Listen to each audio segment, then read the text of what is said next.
Now, Obama. You may have guessed he's in Europe. Now, I have to be honest with you. A guy that doesn't really care for American sovereignty or its superpower status, who's our president, makes me very nervous when he's meeting with all these socialists and communists. It just makes me nervous. Because he's not going over there as an American citizen, he's going over there as a global citizen. So his mindset is that there's something horribly wrong with the United States, and if it means surrendering 200 or more years of hard-earned position, I guess you would say, superpower position, then so be it. One president can undo what all the presidents before him have done. One president. And this is the one. Now, Gordon Brown is another hopeless public figure. He's Britain's problem, but he's a problem. And you'll hear him soon slobbering all over Obama. But what is the mindset of an Obama when he goes overseas or when he thinks about American sovereignty?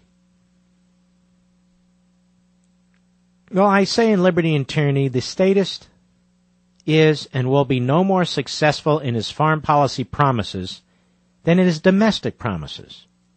International utopianism has no better chance than its domestic brand. But for all his talk of America changing the world, and I was talking in particular also about Obama, the statist speaks not of American sovereignty, but of global citizenship. He speaks not of America as a nation-state, but as one nation among many. Rather than maintain its superpower status and act in its own best interests, the United States should relinquish its hard-earned position in favor of multilateral power sharing and conduct foreign policy, including decisions about military action in its own defense, through coalitions and international organizations. And in this way, America's interests are subsumed and contained by the supposed interests of the whole. Howie Feynman, are you listening? And the rest of the world will look approvingly upon the United States for empowering other countries to participate in decisions about America's survival. Isn't that the nub of the matter, folks? The statist seeks treaties not to preserve and improve American society, but to commit the United States to a course of conduct that cannot be easily reversed with the change of administrations. He will enter into treaties that include the Convention on the Rights of the Child, signed in 1995, but not ratified due to sovereignty and other concerns.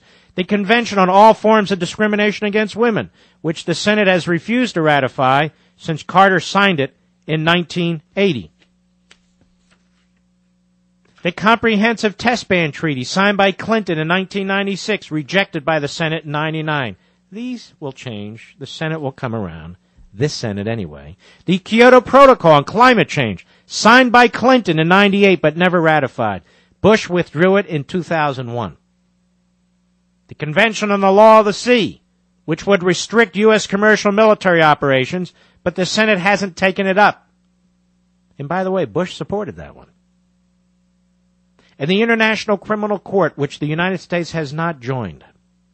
In each instance, decisions will be made through international bureaucracies that do not have as their moral imperative the preservation and improvement of American society. This is a dangerous gambit. And I also point out, America's adversaries and enemies do not consider themselves global citizens, nor are they constrained by international sensibilities and arrangements.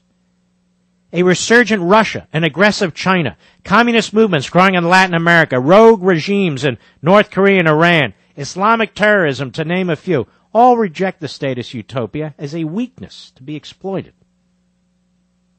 They're not motivated by world opinion, but by their own desires.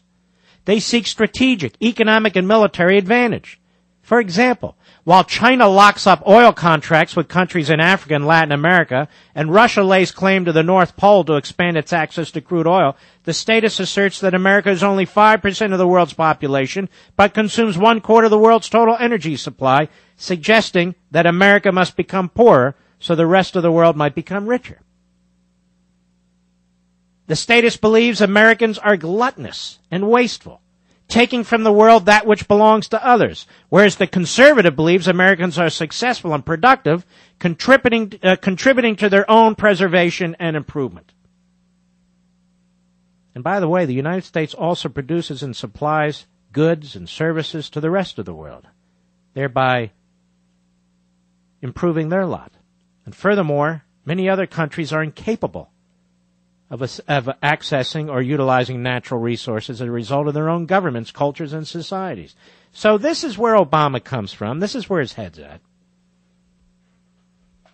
They will use international organizations to import hostility against their own country, the opinions of foreign regimes to import questions about our own institutions, to weaken our society, soften it up.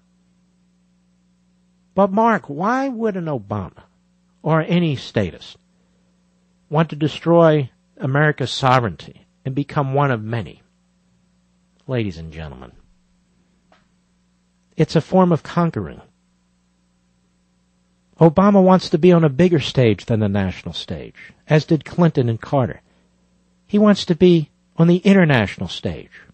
This is what's meant by global citizen. He wants to be the president of all the people, not just the ugly Americans. And the insatiable appetite that the statist has for taxing and spending and ultimately controlling shouldn't have any boundaries or limits. That's arbitrary. The only way you can have actual equality in humanity is to have equality across state lines, meaning nation-state lines. This is how the Marxist thinks. I call them statists so we don't have to get into all these terms: Marxist, socialist, fascist, national socialist, economic socialist, democratic socialist. You get the point. Statist. They don't want boundaries. American citizenship isn't something to preserve and protect. Something to eliminate, at least diminish. It's a world society, not an American society. And Obama views his job not as preserving American society,